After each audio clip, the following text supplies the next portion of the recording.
ठंड में 5 गरीब नंद की मकर संक्रांति। माँ, हम आपको कुछ नहीं होने देंगे। आप हमें ऐसे छोड़कर नहीं जा सकती। मेरे बच्चों, मेरे जाने का वक्त आ चुका है, लेकिन ये मेरा आशीर्वाद और मेरी दुआएं सदा तुम सबके साथ रहेंगी। माधव बेटा। जी माँ। मेरे जाने के बाद अपनी बहनों का अच्छे से ख्याल रखना। अब तू जल्द से जल्द शादी कर ले ताकि मेरी बहू मेरी बेटियों का अच्छे से ख्याल रखें। तू अपनी माँ की आखिरी ख्वाहिश को तो पूरी करेगा ना। ममता और कुछ कहती इससे पहले ही ममता की आंखें हमेशा हमेशा के लिए बंद हो जाती हैं और वो दुनिया को अलविदा कह जाती है। माधव अपनी 5 बहनों के साथ छोटे से घर में रहता था। सिलाई का काम करके माधव अपना और अपनी बहनों का गुजारा चलाता था। अपनी माँ के वादे को पूरा करने के लिए माधव जल्द से जल्द एक रूबी नाम की लड़की से शादी कर लेता है और रूबी को अपनी पत्नी बनाकर घर ले आता है।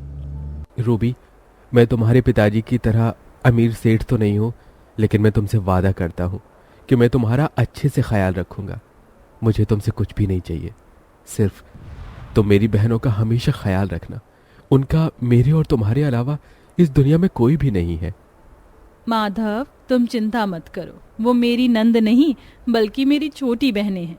मैं उनका तुमसे भी ज्यादा अच्छे से ख्याल रखूंगी। रूबी की बात सुन माधव बहुत खुश हो जाता है और ऐसे ही रात से सुबह हो जाती है। अरे भाभी, आप उठ गई? आज आपकी पहली रसोई की रस्म है। आप हमें अपने प्यारे प्यारे हाथों से क्या बनाकर खिलाएंगी? देखिए, हमने चूल्हा भी लीप दिया है और सारा सामान भी रख दिया है। क्या कहा तुमने? मैं खाना बनाऊंगी, वो भी चूल्हे पर? लगता है तुम्हें गलतफहमी हो गई है। मैं इस घर की बहू हूं, ना कि नौकरानी। मैंने आज तक अपने घर में एक ग्लास उठाकर नहीं रखा और तुम सोचती हो कि मैं तुम 5 के लिए खाना बनाऊंगी। पता नहीं पिताजी ने क्या सोचकर मेरी शादी गरीब के घर में कर दी। ना तो सोने का ढंग का पलंग है और ना ही खाना बनाने के लिए गैस। इस मिट्टी के चूल्हे पर तो तुम 5 ही खाना बनाओ। खाना बनाने से पहले मेरे लिए कॉफी भी बना देना। वो क्या है ना, मुझे सुबह सुबह कॉफी पीना बहुत पसंद है। इतना कहकर रूबी वहां से मुंह बनाकर चली जाती है। अपनी भाभी का ऐसा बर्ताव देखकर 5 बहनों को काफी बुरा लगता है, लेकिन वो कुछ नहीं कहती और खुद ही खाना बनाती है।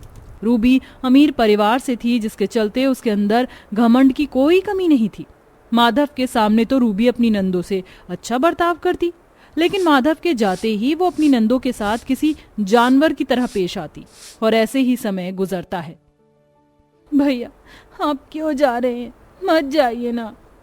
तुम सब ऐसे रो क्यों रही हो? मैं हमेशा के लिए थोड़ी ना जा रहा हूँ, कुछ सालों की तो बात है। और देखना, जब मैं दुबई से लौटूंगा तो कैसे सब कुछ ठीक कर दूंगा।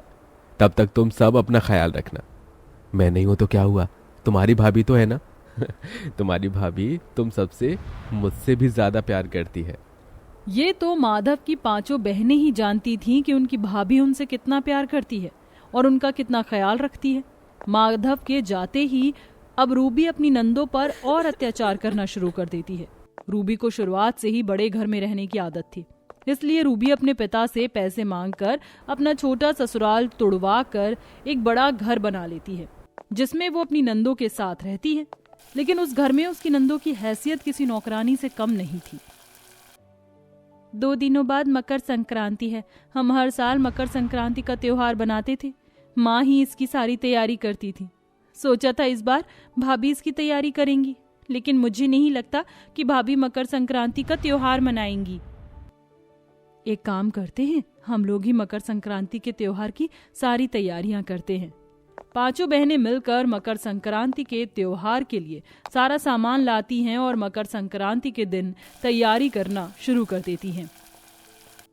अरे, अभी तक खिचड़ी नहीं बनी क्या? जल्दी जल्दी खिचड़ी बनाओ, फिर मंदिर पर तो जाना है। और तुम दोनों ने लड्डू बना लिए? अरे, ये तुम सुबह सुबह क्या कर रही हो? ये खिचड़ी, लड्डू और ये सामान किसके लिए? भाभी, आज मकर संक्रांति का त्योहार है ना, आज के दिन खिचड़ी बनाते हैं और गरीब लोगों में दान करते हैं। हमने खिचड़ी के साथ साथ ये लड्डू भी बनाए हैं और कुछ लोगों के लिए गरम शॉल भी ली है। आज के दिन दान पुण्य करने से भगवान हमसे प्रसन्न होते हैं और हमारे घर में हमेशा सुख समृद्धि बनी रहती है। तुम्हारी इतनी हिम्मत कि तुम लोग मेरी मर्जी के खिलाफ मकर संक्रांति का त्योहार बना रहे हो। इतना कहते ही रूबी खिचड़ी और लड्डुओं को उठाती है और बाहर ले जाकर उन्हें फेंक देती है। भाभी, ये क्या बदतमीजी है? कम से कम पूजा के सामान के साथ तो ऐसी बदतमीजी मत करिए। हाँ भाभी, ये आपने क्या किया? हमने इतनी मेहनत से गरीबों में दान के लिए इन सब की तैयारी की थी और आपने हमारी सारी मेहनत पर पानी फेर दिया। क्या मिला आपको ये सब करके? मैं इन बकवास चीजों पर बिल्कुल भी बिलीव नहीं करती और ये घर मेरा है। इस घर में वही होगा जो चाहूंगी मैं, समझी? अभी के अभी सब कुछ साफ करो और मेरे लिए कॉफी बनाकर लाओ। रूबी के बर्ताव से उसकी नंदे काफी ज्यादा परेशान हो चुकी थी। वो ना ही तो रूबी से कुछ कह सकती थी और ना ही खुद कुछ कर सकती थी। मजबूरन उन्हें अपने भैया के इंतजार में सब कुछ सहना पड़ रहा था। समय गुजरता है और रूबी का बर्ताव दिन पर दिन अपनी नंद के लिए खराब होता जा रहा था। यहां मेरी भूख के मारे जान निकल रही है और ये पांचों क्या आराम फरमा रही हैं? अभी इन्हें बताती हूँ। इतना कहकर रूबी ठंडे पानी का मटका लेकर आती है और अपनी नंदों के ऊपर डाल देती है, जिससे पांचों नंदे कपकपाते हुए उठ जाती हैं। भाभी, ये क्या बदतमीजी है? आपने हम पांचों पर ठंडा पानी क्यों डाला? आप जानती है ना बाहर कितनी ज्यादा सर्दी है। मुझसे ऊंची आवाज में बात करने की कोई जरूरत नहीं है, वरना जानती नहीं हो कि मैं कौन हूं। मेरे खाने का टाइम हो गया और तुम पांचों हो कि आराम से सो रही हो। ना ही घर का कोई काम किया है और ना ही खाना बनाया है। भाभी, आप इस घर की बहू हो तो आपका फर्ज बनता है इन सारे कामों को करने का।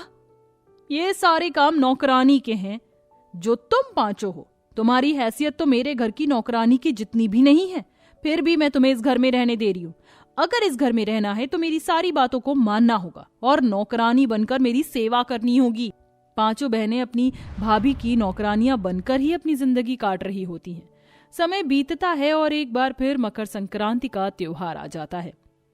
पिछले साल तो भाभी ने हमारा पूरा का पूरा मकर संक्रांति का त्योहार खराब कर दिया था। लगता है इस बार भी ऐसा ही होगा। पिछली बार प्रसाद का काफी ज्यादा अपमान हुआ था, लेकिन इस बार हम ऐसा कुछ नहीं होने देंगे। हम सिर्फ मंदिर जाकर भगवान की पूजा करेंगे और घर आकर मकर संक्रांति के त्योहार पर पतंग उड़ाएंगे। कंचन, तुम बिल्कुल ठीक कह रही हो। अब हमें ऐसा ही करना होगा। जब तक भैया नहीं आ जाते तब तक हमें हर साल मकर संक्रांति का त्योहार ऐसे ही बनाना होगा। अगले दिन होते ही पांचों बहनें नदी के अंदर स्नान करते हैं और भगवान की पूजा पाठ करके मकर संक्रांति के त्योहार पर छत पर खड़ी होकर पतंग उड़ा रही होती हैं कि तभी मैंने इन्हें मना किया था कि मेरे घर पर मेरी मर्जी के खिलाफ कोई त्योहार नहीं बनेगा। लगता है अब इन्हें ऐसा सबक सिखाना पड़ेगा जिससे ये जिंदगी भर के लिए सुधर जाएं। मैंने तुम पांचों को मना किया था ना कि तुम पांचों मेरी मर्जी के खिलाफ कुछ भी नहीं करोगी, और तुम छत पर आराम से पतंग उड़ा रही हो। लेकिन भाभी, पतंग उड़ाने में क्या प्रॉब्लम है? प्रॉब्लम है क्योंकि ये पतंग तुम्हारे नहीं मेरे पति के पैसों की है। भाभी, शायद आप भूल रही हो, वो आपके पति से पहले हमारे भाई हैं।